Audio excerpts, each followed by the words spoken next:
Eh bien bonjour tout le monde. Ma saison 2020 a enfin pu débuter et je peux vous dire qu'elle a débuté par un très bon parc. Puisqu'il s'agit tout simplement de Erlebnispark Tripsdrill. Donc cette vidéo va être un peu différente des vidéos que je fais d'habitude. D'habitude c'est plus un épisode entier où je filme dans le parc et je décris mes expériences en étant dans le même parc. Mais là étant donné que c'était mon premier parc de la saison et que j'étais en plus de ça avec Madika, j'ai voulu entièrement profiter de ma visite avec Madika. Et c'est pour ça que du coup j'ai pas filmé beaucoup, avec ma voix par-dessus tout simplement. C'est pour ça que je vais faire un sort de trip report, format qui a été lancé à peu près je pense par Dubik, bien sûr je m'inspire un peu de lui, mais c'est juste que je voulais quand même vous faire un épisode sur Tripsdrill, donc oui on peut dire que c'est un peu un hors-série. Bien sûr les autres épisodes de cette série ne seront pas comme celui-ci, parce que là c'était vraiment particulier, on sortait de la crise un peu Covid, les parcs ont réouvert, donc je voulais entièrement profiter de ma visite à Tripsdrill afin de peut-être vous proposer ce genre de vidéo avec justement mon ressenti sur tout le parc et de manière reposée on va dire. Donc déjà en rentrant sur le parc, une impression très positive parce que déjà il est très beau je trouve, il est bien dans la végétation, dans les arbres et tout ça, il est très bien intégré et surtout le panorama qu'on a quand on arrive, on voit les deux nouveaux Vekoma et c'est juste magnifique de voir ça. Bien que le parc est vraiment paumé par contre parce que pour y aller, il faut le faire. Entre les petites routes de campagne, les routes avec même pas de délimitation et de marquage au sol, je peux vous dire que c'est un peu la cata pour accéder à ce parc. Mais une fois que vous y êtes, c'est parfait. Surtout que moi, il est pas non plus très loin de chez moi, il est à peu près à 2h30, 3h de route, grand max. L'entrée est plutôt mignonne, franchement, elle est assez jolie. Donc le jour où j'y suis allé, il demandait les tests PCR négatifs. Maintenant, je crois qu'il ne le demande plus, il me semble. Je pense que c'est comme EP et d'autres parcs situés dans ce même land. En arrivant sur le parking, vous avez un superbe point de vue sur Allsuperkopf et Voldampf, qui sont les deux nouveaux Vekoma, enfin pas vraiment nouveaux, qui ont ouvert l'année dernière. Mais cette année, Allsuperkopf a enfin réussi à avoir sa théma et franchement, elle est très réussie. On repassera un peu dessus plus tard. Qu'il faut savoir que ce parc est thématisé très allemand. C'est vraiment l'Allemagne typique. Rien que la zone en rentrant, avec le linge suspendu, les maisons typiques allemandes. Franchement, par contre, c'est très joli, je trouve. Parc très agréable à visiter également. Et surtout, un point, je trouve que pas beaucoup de gens en parlent, mais moi j'en parle souvent parce que j'ai littéralement la phobie de ça. C'est qu'il y avait aucune guêpe pendant notre visite, guêpe, abeille, tout ça, aucun. Donc franchement c'était super agréable à visiter, ce qui n'était pas le cas à Walibi Holland, parce que tout simplement il y avait des guêpes absolument partout. Et franchement moi c'est quelque chose qui peut me ruiner ma visite. Donc en premier lieu, nous nous rendons vers les deux nouveaux Vekoma qui ont ouvert en 2020. En entrant dans la zone, franchement c'est super beau. La thématisation d'Allsuperkopf est très réussie. Le jour de notre visite, elle était encore en travaux, je veux dire, c'était l'entrée, là où il y a le siège test, il y avait encore des ouvriers qui travaillaient dessus parce qu'elle n'était pas du tout finie. Autrement, tout le reste était plutôt fini. Juste aussi la zone avec les portillons, vous savez les portillons classiques quand on va dans un coaster, toutes ces zones-là étaient également en travaux. Donc ils ont utilisé une entrée provisoire à côté de la sortie, ce qui n'était pas du tout pratique parce que du coup pour choisir ses places c'était foutu.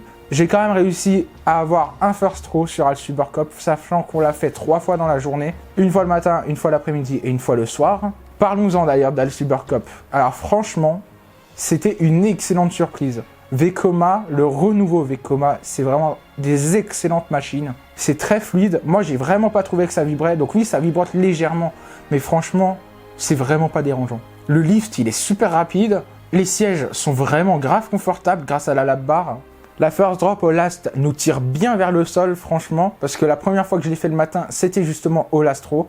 Et franchement, ça tire bien vers le bas. Le zéro Gérol au-dessus de la gare de Voldampf, franchement, c'est un de mes éléments préférés, parce qu'il est génial, il dure super longtemps, et c'est un vrai 0G. On retrouve aussi de l'airtime sur cette Inverted, ce qui est franchement rare sur les Inverted, par exemple comme chez BM, etc. Donc franchement, un très bon point pour Vekoma. Surtout combiné aux lap bars et aux assises qui sont franchement parfaites, ça fait un coaster juste superbe. On a aussi quelques bonnes petites pointes de G dans les hélix ou dans les creux. On est bien aplati dans notre siège. Et franchement, les airtime, il y en a certains, ça reste des floating, mais ils sont quand même vachement puissants pour un Inverted, j'ai trouvé. Après, j'ai trouvé que le layout était un peu court. Franchement, ça va. Quand on voit la qualité du coaster ainsi que les sensations, moi, j'ai trouvé que c'était pas vraiment un défaut. Surtout quand on voit dans le petit parc où c'est tombé, Tripsdrill, ils n'ont pas forcément un énorme budget à mettre dedans, je pense. Et pourtant, c'est vraiment génial comme type de coaster. J'espère qu'il y en aura plus et surtout qu'il y aura des plus gros coasters de ce type. Ensuite, on se dirige vers Voldampf. Alors Voldampf, c'est un Family Boomerang Vekoma. Et c'était mon deuxième parce que celui que j'en avais déjà testé un à Phantasialand, donc Rake. Et franchement, Rake, j'avais trouvé que c'était un peu bof. En fait, il n'y a pas vraiment beaucoup de vitesse, c'est moyen. C'est surtout la théma qui est belle, forcément, Klugheim. Mais par contre, Voldampf, la vitesse, elle est vraiment pas mal en marche avant. Par contre, en backward, c'était pas terrible, non. Il perd beaucoup de vitesse et du coup, ça fait qu'en backward, ça devient assez lent. Mais après, ça reste une superbe attraction pour les enfants. Et la thématisation, elle est superbe aussi. Par contre, je vais pas pouvoir parler des opérations dans cette vidéo parce que tout simplement, le jour où j'y suis allé, il n'y avait pas un chat. J'y suis allé le vendredi 18 juin et apparemment, ce jour-là, même Holiday Park était vide comme pas possible. Je sais pas ce qui s'est passé ce jour-là, mais du coup pour Tripsdrill c'était parfait. On n'avait pas un chat, donc je sais pas ce que donnent les opérations de ce parc, même si d'après ce que j'en ai entendu, c'est très bon en général. Petite mention aussi au système pour filmer on-ride dans les coasters. En fait, vous devez passer au point info et demander que vous puissiez filmer on-ride dans les coasters. On vous donne un petit papier, vous devez remplir votre nom, prénom, adresse, enfin bref, tout le bordel. Là où vous voulez filmer, et aussi vous devez signer ce document. En fait, il y a marqué dessus comme quoi Tripsdrill ne sont pas responsables en cas de chute de l'objet, etc. C'est notre entière responsabilité, tout simplement. Et après, ce papier, eux, ils en gardent un exemplaire, ils vous le photocopient, et ce papier, il faut le montrer à tous les opérateurs dans le parc dès que vous voulez faire un on-ride. Et franchement, moi je dis, tous les parcs devraient adopter ce système, parce qu'au moins, comme ça, il n'y a pas de problème. Enfin bref, après la zone avec les deux nouveaux Vekoma, on se dirige après vers le fond du parc. Donc là où on retrouve Caracho, Mammouth et Xenteso ou je sais pas quoi. Mais j'ai jamais réussi à prononcer son nom. Donc bien sûr, notre prochaine destination, eh ben, c'était Caracho parce que tout simplement je pouvais pas attendre de le rider ce coaster. C'était un des coasters que j'avais plus envie de faire. À la base, c'était justement celui que j'avais le plus envie de faire. Et j'ai vraiment pas été déçu. Déjà, il est super bien intégré dans la zone. Il est juste magnifique. La file d'attente, elle est très belle, il est très bien thématisé. La musique d'Imascore, elle est juste géniale. Et c'était mon premier Gerstlauer, mon premier Infinity Gerstlauer, et mon premier Gerstlauer tout court d'ailleurs. Et franchement, waouh, quelle claque, mais vraiment quelle claque. Déjà, les sièges sont super confortables, les lap bars, elles sont géniales. On est super bien installé dans ces sièges. La partie indoor est vraiment assez surprenante, même si moi je savais déjà ce qu'il y avait à la base. Je m'y attendais. Alors, alerte spoil, hein, si vous voulez pas être spoil, avancez un peu dans la vidéo. Donc dans la partie indoor se trouve tout simplement une Earthline Roll, hein. Ça je le savais, mais je savais juste pas quand elle allait arriver. Et je savais quoi que la drop elle était aussi grosse quand même, enfin je veux dire c'est une petite drop mais je m'attendais un peu à moins. L'Earthline Roll nous fait bien pendouiller comme il faut. Et après vient ce launch, mais ce launch, franchement c'est un launch vachement punchy, comme j'avais jamais fait, c'est le launch le plus puissant que j'ai fait pour l'instant. En même temps j'en ai pas fait beaucoup, hein. En élément de comparaison j'ai celui de Bullfire, celui d'Express, celui de Taron aussi. Mais celui de Caracho, il est quand même plus puissant, hein. Il a plus de patates, quoi. Je veux dire, on est bien scotché contre le siège. Franchement, il est juste génial, ce petit launch. Le top hat, il donne un bel airtime, franchement, avant de plonger vers le sol. Tout ça, tout en fluidité, parce que oui, Caracho, il est très fluide et il vibre pas, moi, j'ai trouvé. Après, on enchaîne quelques petits virages avant de monter sur les mid-breaks, qui freinent pas mal. Ça, par contre, c'est dommage, qui freinent autant. Je pensais pas autant, mais bon, tant pis. Ensuite, sortie des mid-breaks, un bel airtime avec un beau camelback, qui justement délivre un bel airtime, hein, franchement on le sent bien. Avant d'enchaîner sur le meilleur élément du layout, le dive loop. Et ce dive loop, il est pris à une très forte vitesse, ce qui fait qu'on est vraiment... Je sais pas comment l'expliquer ce dive loop, mais on est vraiment retourné, vous voyez, je sais pas trop comment dire, mais il est juste génial ce dive loop. Et à chaud le soir, c'est encore mieux. En plus de ça, on a un bel enchaînement après ce dive loop parce qu'on enchaîne directement avec un corkscrew qui est plutôt pas mal pour ensuite enchaîner sur les freins finaux. Alors franchement, Caracho, c'était ma plus belle surprise dans ce parc parce que franchement, il est juste génial. C'est fluide, c'est punchy, ça vibre pas et franchement, il y a d'excellentes sensations devant. C'est même d'ailleurs pour ça qu'il a pris la place devant Expedition GeForce dans mon top. Et oui, rien que pour le problème de confort, EGF passe derrière parce que franchement, Caracho, c'est juste une petite bombe, je trouve. Et j'ai hâte de tester d'autres machines de chez Gerstlauer, parce que franchement, ça annonce que du bon. Ensuite, après Caracho, on se rend donc vers le Skyfly, parce qu'on était passé juste devant sans le faire. Mais cette fois-ci, c'est bon, parce qu'en fait, c'est surtout qu'on avait du mal à trouver l'entrée. Oui, c'est peut-être débile, mais bon. Alors, franchement, la musique du Skyfly, c'était un coup de cœur pendant mes visites. La musique est juste géniale. Bien sûr créée par Imascore. Et cette musique, elle est juste incroyable. Elle est diffusée assez fort dans la file d'attente. Mais le Skyfly en lui-même est vraiment pas mal. On sent qu'il est bridé par contre, ça c'est assez dommage. J'ai quand même réussi à faire 18 inversions, ce qui est plutôt pas mal je trouve. Même si le record de la journée c'était 32. Mais moi, j'ai pas réussi à faire plus. Après, forcément, quand on offre trop, ça aide. Ce qui n'était pas du tout mon cas. Mais c'est justement génial de mettre un score à la sortie de l'attraction avec les records par an, par mois ou par jour, etc. Je sais que le record de l'année, je crois que c'était 56 ou un truc du genre. Non, mais franchement, les Skyfly, c'est des attractions que j'adore. Et celui-là, il a la particularité d'être magnifique et d'avoir un superbe soundtrack avec une superbe thème. Bref, c'était que des bonnes surprises à Trip Drill pour l'instant. Donc après Caracho, on a décidé de se rendre vers Mammoth. Et là, c'était la plus grosse déception de la journée. Heureusement qu'il n'y avait personne, parce que moi déjà, on a pu s'installer au first row. Déjà, l'assise, elle n'est pas très confortable. Les lap bars non plus, parce que vous avez... En fait, moi j'ai comparé ça à Poséidon, parce que vous avez les deux barres de fer de la lap bar qui sont du deux côtés de votre jambe. Du coup, ce qui fait que s'il y a des à-coups, bah, ça vient taper sur vos genoux, et ça n'a pas loupé. Mention quand même spéciale au pré-show, qui lui est superbement bien thématisé, et qui était tout simplement la meilleure partie du layout, on va dire. Mais sinon, ça vibre. J'ai trouvé que c'était pas très fluide par endroits, mais ça vibre beaucoup. Et c'est vraiment dommage parce que le layout est bon, mais ça vibre beaucoup trop pour être appréciable. Pourtant, à ce que j'ai entendu, il était plutôt bon il y a quelques années. Mais bon, moi j'ai trouvé qu'il a superbement mal vieilli. Et c'est vachement dommage, parce que du coup, pour moi, c'était vraiment pas une réussite sur ce coup-là. Et c'était ma plus grosse déception de la journée. Ah bref, après cette grosse déception, on décide de se rendre vers Gesanso. Et là, par contre, c'était une excellente surprise, encore une fois. Déjà, ce bobsled coaster Garchloer, il est superbement bien intégré dans la théma, avec le flume. Et il faut savoir que ce bobsled coaster, c'est le premier coaster de chez Garchloer. Oui, c'est le tout premier coaster qu'ils ont ouvert, et c'est franchement une réussite. Les wagons, c'est des wagons de 4, donc on est assis à 4 dans un seul wagon. Ils sont très confortables, par contre. Il y a des bons jets, j'ai trouvé, dans ce coaster. Franchement, c'était assez surprenant. On oubliera juste la partie Wild Mouse, qui est comme tout coaster avec partie Wild Mouse. Très oubliable, tout simplement. Il y a des hélices assez punchy quand même pour un petit coaster comme ça, j'en attendais pas autant. Et par contre, la grosse surprise, c'est que c'était très fluide. Et très très fluide. Et pas une seule vibration. Des très légers floating aussi sur les camelback, c'était vachement surprenant. Puis après les hélices, franchement, elles sont très bien. Hein. Par contre, les freins, ils sont moins bien. Tout simplement, ça freine vachement fort quand même. Ce qui fait qu'on se prend bien la lap bar dans le bide et ça, c'est pas terrible. Mais franchement, à part ça, c'était une excellente surprise ce coaster à faire, à rider absolument si vous allez dans ce parc. Je pense quand même que son point faible, ça doit être son débit. Même si le jour où j'y suis allé, j'ai pu faire deux tours d'affilée sans quitter le train, ce qui est quand même assez fort pour un coaster avec des wagons de 4 places. Mais je pense que s'il y a du monde, ça peut vite faire monter la file d'attente, ces petits wagons. Donc après ce coaster, on a décidé de se rendre vers le Flume. Et là, franchement, le Flume aussi, c'était une grosse surprise parce que franchement, on s'attend pas à ce qu'il soit si long.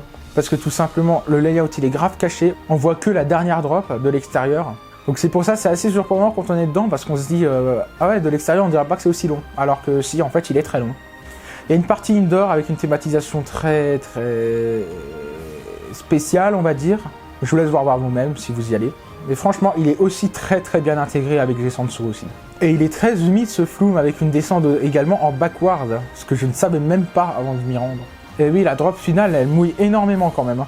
Même si, bon, on a tendance à être plus mouillé dans la file d'attente que dans le Flume. Parce que il y a une partie de la file d'attente qui passe juste à côté de la drop finale. Ce Flume, franchement, il était très bon. Après, donc, on a décidé de se rendre, après le Flume, et ben justement au Raft, qui possède également une théma très mignonne. Hein. Après, ça casse pas trois pattes à un canard, mais ça reste sympa. Franchement, c'est sympa pour un petit parc comme ça. Mais par contre, le Raft, alors certes, il est très long, il est rapide par endroits, mais par contre, il mouille pas du tout.